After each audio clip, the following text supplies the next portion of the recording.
Let's switch over to London, joined by Middle East expert, Mr. Zaid Al-Issa. Thank you so much for being with us, Mr. Al-Issa. Let's look at the situation now. Your perspective on what the Iraqi government has done, apparently appearing that they needed to stop the broadcasting of 10 television stations. Your take, sir.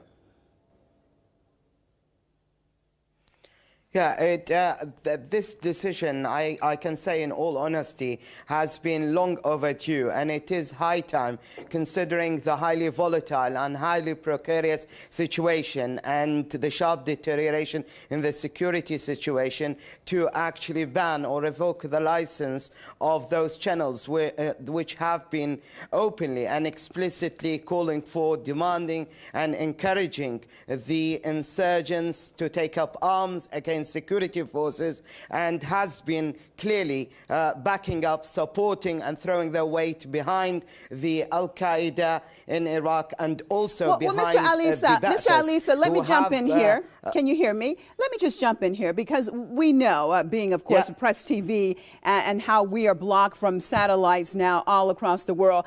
So tell me exactly what you think that they have done, that you say that they are encouraging the insurgents or encouraging sectarianism in that country. As I told you, that they haven't been mincing their words, they haven't been beating about the bush, they have explicitly, openly and publicly thrown their weight, thrown their support, thrown their backing, and they have been highly vocal about supporting violence, propagating the message of those violent and sectarian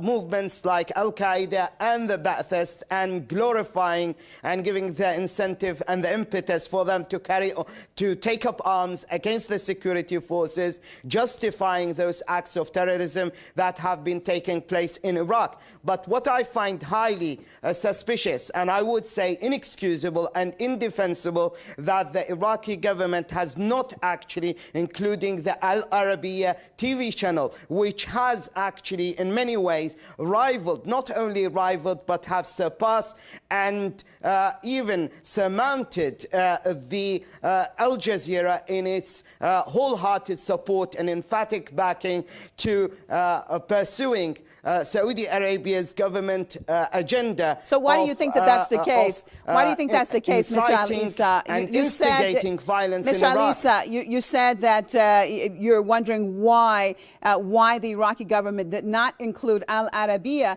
I will ask you that question. Why do you think that they have excluded Al Arabiya from that list?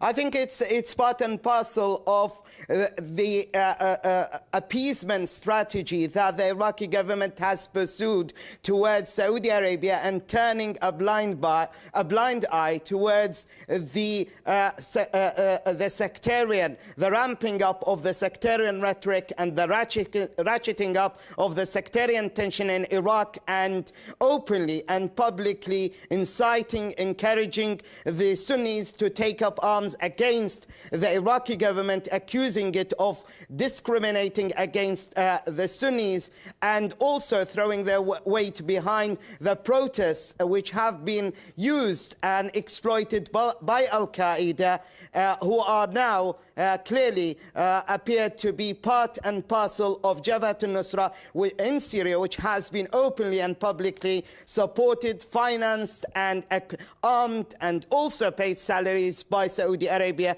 and Qatar. And we've seen that Al-Qaeda in Iraq have clearly said that Jabhat al-Nusra in Syria is part and parcel of its forces and merely an extension, and their man in Syria, it represents Al-Qaeda. So it's a huge mistake, and part of the spectacularly part of the policy by the Iraqi government, which has spectacularly failed and spectacularly backfired by trying to appease the Saudis, and it has failed miserably. All right, because Mr. Zaid it simply encouraged the Saudis to carry on. I appreciate you being with us right here on Press TV's Top 5 Middle East expert out of London, Mr. Zaid Al-Issa.